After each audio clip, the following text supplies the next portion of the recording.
Assalamualaikum warahmatullahi wabarakatuh.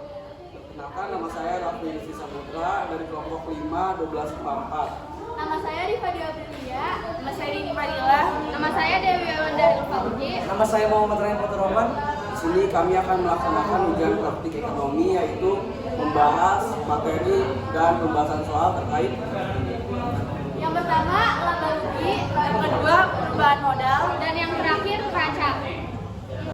Assalamualaikum warahmatullahi wabarakatuh. Nama saya Muhammad Ryan Poteroman. Nama saya Rifa Aprilia. Di sini kami akan menjelaskan materi laporan laba rugi.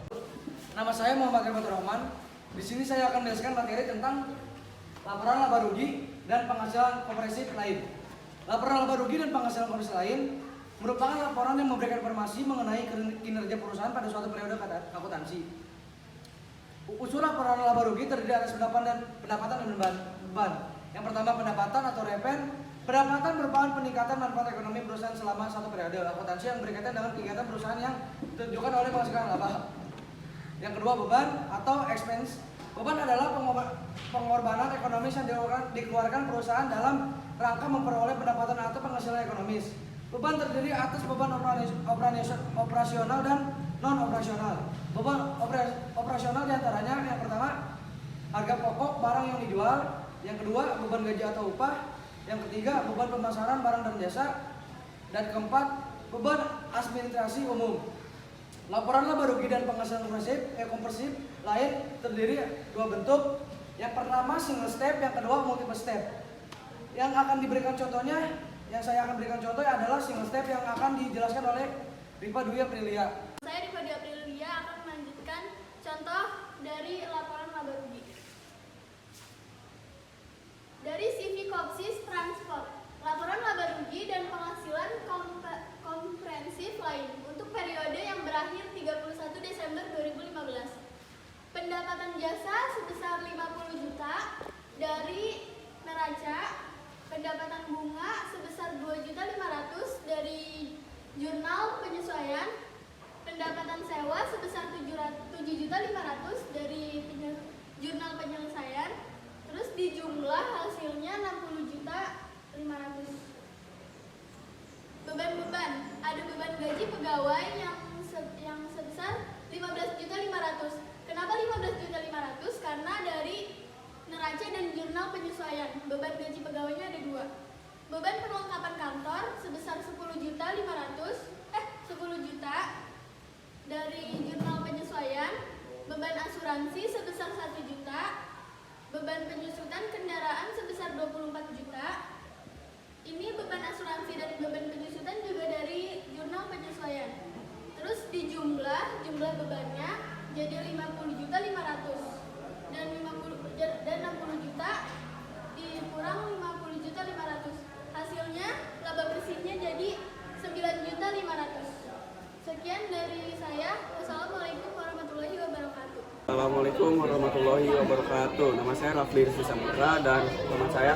Kami berdua di sini akan melakukan pembahasan soal dan pembahasan materi terkait laporan perubahan ekuitas atau modal. Nama saya Anggia Saru dari kelompok 5.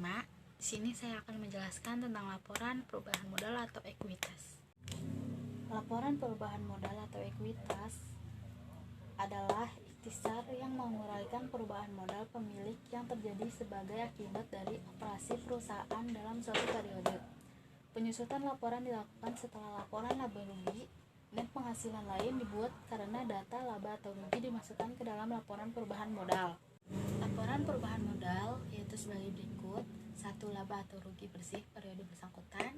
2. Setiap pos pendapatan dan beban, keuntungan atau kerugian beserta jumlahnya berdasarkan PSHK terkait secara langsung dalam ekuitas. 3. Pengaruh dan kebijakan akuntansi dan perbaikan terhadap kesalahan mendasar sebagaimana diatur dalam pernyataan standar keuangan yang terkait. 4. Transaksi modal dengan pemilik dan distribusi kepada pemilik. 5. Saldo akumulasi laba atau rugi pada awal dan akhir periode serta perubahannya. 6. Rekonsiliasi antara nilai tercatat dari setiap jenis modal saham, keuntungan penjualan saham atau EJIO, dan cadangan pada awal dan akhir periode yang mengungkapkan secara terpisah setiap perubahannya. Sekian dari saya. Selanjutnya Raffi akan menjelaskan menjelaskan soal mengenai laporan perubahan modal. Saya Rafli Saputra dari kelompok 5 1254. Di sini saya akan melakukan pembahasan soal mengenai laporan perubahan modal. Di mana yang kita ketahui yang pertama modal awal Tuan Anto sebesar 250 juta dan yang kedua laba bersih setelah pajak sebesar 30.500.000 juta. Yang dimana laba bersih setelah pajak kita dapatkan pada tabel laporan laba rugi. Itu merupakan hasil dari pengurangan laba bersih sebelum pajak dikurang pajak penghasilan. Setelah itu modal awal kita tambahkan laba bersih setelah pajak dan didapatkan hasil sebesar 287.500.000. Setelah itu kita ada prive ini bisa dikatakan sebagai pengambilan pribadi dari Tuan Anto. Pengambilan pribadi dari laba bersih setelah pajak diambil sebesar 30 juta dan dengan demikian modal awal kita kurangi prive yang tadinya 287.500.000 dikurangi 30 juta, kita dapatkan modal akhir yaitu sebesar 257.500.000. Demikian pembahasan dari saya. Apabila ada kurangan kata saya ucapkan mohon maaf. Wabillahi taufiq wal hidayah. Wassalamualaikum warahmatullahi wabarakatuh.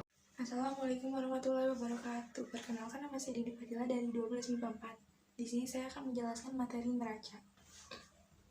Neraca adalah laporan keuangan yang menyajikan informasi mengenai posisi keuangan perusahaan secara sistematis pada periode tertentu. Komponen neraca suatu perusahaan terdiri dari harta, utang, dan modal. Yang pertama ada harta atau aset. Aset adalah sumber daya yang dikuasai perusahaan sebagai akibat dari peristiwa masa lalu dan diharapkan dapat memberikan manfaat ekonomi pada masa yang akan datang. Aset merupakan seluruh kekayaan yang dimiliki oleh perusahaan, baik aset berwujud maupun aset tidak berwujud. Aset dapat digolongkan menjadi aset lancar dan aset tetap. Di sini ada aset lancar. Aset lancar adalah uang kas dan aset lainnya yang dapat dicairkan menjadi uang tunai, dijual atau dipakai dalam satu periode akuntansi atau dalam perputaran kegiatan perusahaan yang normal.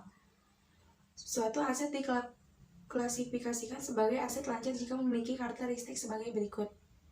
1. Diperkirakan akan direalisasi atau dimiliki untuk dijual atau digunakan dalam jangka waktu siklus operasi normal perusahaan.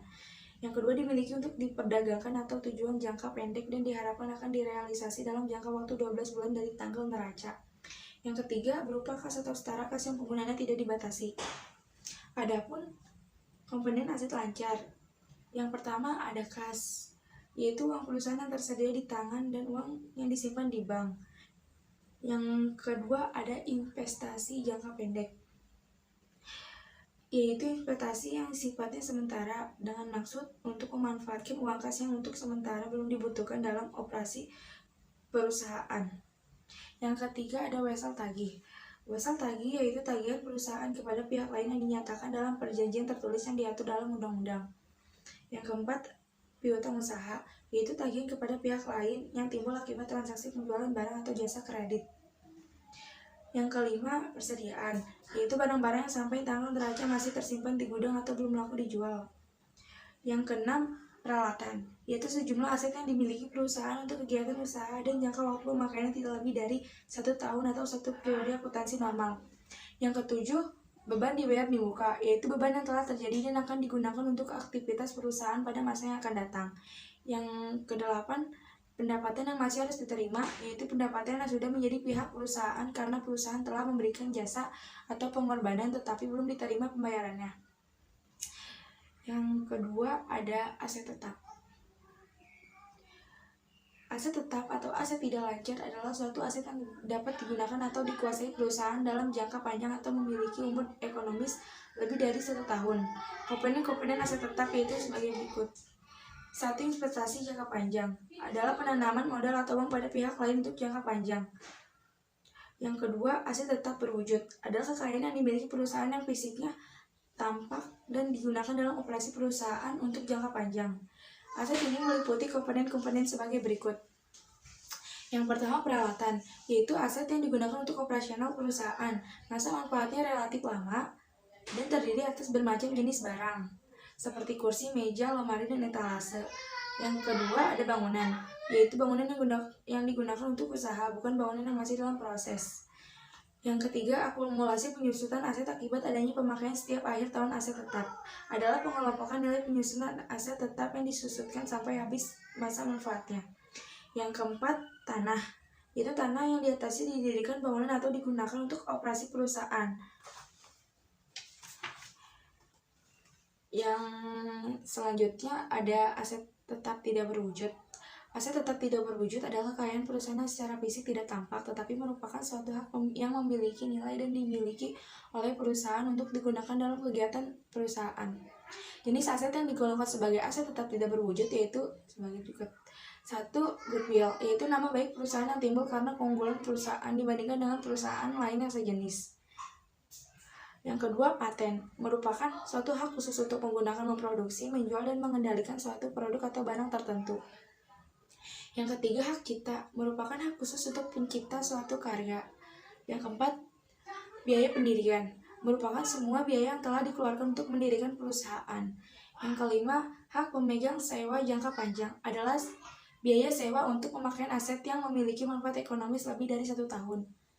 Yang keenam, hak monopoli suatu usaha, adalah hak untuk menggunakan fasilitas-fasilitas tertentu milik pemerintah yang digunakan untuk kepentingan umum. Yang ketujuh ada royalti, adalah suatu hak atas pemberian jasa kepada badan lain. Yang kedelapan, merek dagang, adalah hak untuk menggunakan simbol, tanda atau nama suatu produk atau perusahaan yang dilindungi dari peniruan pihak lain. Yang kesembilan, beban yang ditangguhkan, adalah pengeluaran atau beban yang memiliki manfaat jangka panjang atau suatu pengeluaran yang dibebankan pada periode berikutnya. Yang kesepuluh, aset lain-lain, adalah aset tetap perusahaan yang belum digunakan dalam kegiatan usaha. Mungkin cukup sekian dari saya, kurang lebihnya mohon maaf. Wassalamualaikum warahmatullahi wabarakatuh. Assalamualaikum warahmatullahi wabarakatuh. Nama saya Dewi Ondarul Fauji, kelas 12 IPA 4. Di sini saya akan melanjutkan materi tentang neraca. Yang kedua, utang atau kewajiban atau liability. Utang adalah seluruh kewajiban keuangan perusahaan kepada pihak lain sebagai konsekuensi atau suatu manfaat yang terima perusahaan dari pihak tersebut. Utang dibedakan menjadi utang jangka pendek dan utang jangka panjang. Utang jangka pendek yaitu seluruh utang perusahaan kepada pihak lain selain pemilik yang harus dilunasi dalam jangka waktu 1 tahun. Utang lancar meliputi sebagai berikut. Yang pertama, utang dagang, kedua, utang wesel, ketiga, beban yang masih harus dibayar, keempat, mendapatkan terima di muka, 5, utang pajak, keenam, utang jangka panjang yang segera jatuh tempo. Kedua, utang jangka panjang atau long term liability. Utang jangka panjang yaitu seluruh utang perusahaan kepada pihak lain selain pemilik yang harus dilunasi dalam periode lebih dari 1 tahun. Utang jangka panjang diantaranya yaitu utang hipotek, utang obligasi, yang terakhir pinjaman jangka panjang yang lain. Yang ketiga, modal atau kapital. Modal adalah kewajiban perusahaan kepada pemilik atau dapat juga dikaitkan sebagai hak pemilik atas perusahaan. Keempat, bentuk-bentuk neraca. Bentuk-bentuk neraca dapat dibedakan menjadi 2, yaitu bentuk sekontro dan stapel. Sekian dari saya, kurang lebihnya mohon maaf. Wassalamualaikum warahmatullahi wabarakatuh.